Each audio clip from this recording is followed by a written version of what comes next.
ഇന്നത്തെ രാവിലത്തേടം പറഞ്ഞു വിടാൻ 2 ഏത്തപ്പഴത്തിനെ കൂട്ടി പിടിച്ചിട്ടുണ്ട്. അത് നമുക്ക് കുഞ്ഞ് കഷ്ണങ്ങളായിട്ട് അരിഞ്ഞെടുക്കണം. അതിൻ്റെ കൂടെ കുറച്ച് തേങ്ങയും കൂടെ തിരുമ്മി എടുക്കുന്നുണ്ടേ. മോനുകുട്ടൻ എഴുന്നേറ്റ് വന്നിരിക്കുന്ന ഇരിപ്പാണ്. ഇരുന്നുറങ്ങുവാണോ എന്ന് ഞാൻ ചോദിച്ചതാ. കുറച്ച് നേരം അവിടെ ഇരുന്നിട്ട് ബ്രഷ് ചെയ്യാൻ പോയി. അപ്പോൾ ഈ തേങ്ങയും ഏത്തപ്പഴവും ഒക്കെ എടുത്തതിൻ്റെ കൂട്ടത്തിൽ കുറച്ച് നട്ട്സ്, വാൾനട്ട്സും ബദാം പരിപ്പും കാഷ്യൂ ഇത് ഞാനൊന്ന് പൊടിച്ചെടുത്തു. ഇനിയിപ്പോൾ മിക്സിയുടെ ജാറിൽ ഒരു 2, 3 സ്പൂൺ ഗോതമ്പ് പൊടിയും ലേശം മഞ്ഞൾപ്പൊടിയും ആവശ്യത്തിന് ഉപ്പും മധുരത്തിന് ആവശ്യമായ പഞ്ചസാരയും 2 മുട്ടയും ചേർത്ത് ഒന്ന് കറക്കിയെടുക്കുന്നുണ്ട്. അത് കഴിഞ്ഞിട്ട് കുറേശ്ശെ വെള്ളം ഒഴിച്ച് അത് നമ്മൾ ഗോതമ്പ് ദോശയുടെയൊക്കെ മാവ് പരുവത്തിൽ ആക്കിയെടുക്കണം.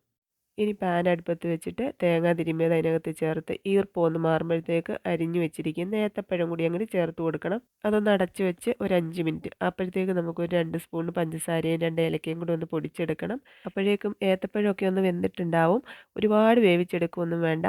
അപ്പോൾ അതിനകത്ത് പിന്നെ നമ്മൾ നട്ട്സ് പൊടിച്ചതും ഏലക്കയും പഞ്ചസാരയും കൂടെ പൊടിച്ചതും ചേർത്ത് ഇളക്കി വാങ്ങി വെക്കണം. ഇനി ദോശക്കല്ല് അങ്ങോട്ട് വെക്കണം. അതിനകത്തോട്ട് മാവ് കോരി ഒഴിച്ചിട്ട് അത് ഡ്രൈ ആവുന്നതിന് മുമ്പ് തന്നെ നമ്മൾ ഈ ഫില്ലിങ് അങ്ങ് ഇട്ട് കൊടുത്ത് 4 വശവും അങ്ങ് കവർ ചെയ്ത് കൊടുക്കണം.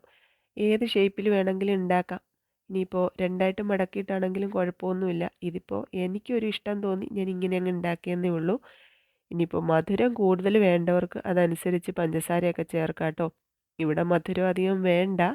അതുകൊണ്ടാണ് ഞാൻ 3 സ്പൂൺ പഞ്ചസാരയാണ് ആകെ ചേർത്തിട്ടുള്ളത് മാവിനകത്തും. പിന്നെ നമുക്ക് ഏലക്ക പൊടിക്കാനുള്ളതിനകത്തുമായിട്ട്. മോനുകുട്ടൻ കുളിയും ജപമൊക്കെ കഴിഞ്ഞ് വന്ന് കഴിച്ചു. സ്കൂളിലേക്ക് കൊണ്ടുപോകാനും വേണമെന്ന് പറഞ്ഞു. അതൊക്കെ എടുത്ത് വെച്ചു. ഓട്ടോ വന്നു. മോനുകുട്ടൻ സ്കൂളിലോട്ട് പോയി. ഇനിയിപ്പോൾ ഞാൻ കഴിക്കാൻ പോവാണ്. മോനുകുട്ടൻ്റെ കൂടെ ഇരുന്ന് കഴിക്കാൻ എനിക്ക് സാവകാശം കിട്ടിയില്ല കേട്ടോ. കാരണം ഇത് നമ്മൾ ക്ഷമയോടെ അവിടെ നിന്ന് ചെയ്തെടുക്കേണ്ടതായതുകൊണ്ട്. എന്തായാലും നല്ല ടേസ്റ്റ് ഉണ്ടായിരുന്നു. ഇതിൻ്റെ പല വെറൈറ്റി ഞാൻ പല ഷേപ്പിലും ഞാൻ കഴിച്ചിട്ടൊക്കെ ഉണ്ട് കേട്ടോ. അപ്പോൾ ഇതെനിക്ക് ഒത്തിരി ഇഷ്ടപ്പെട്ടെ.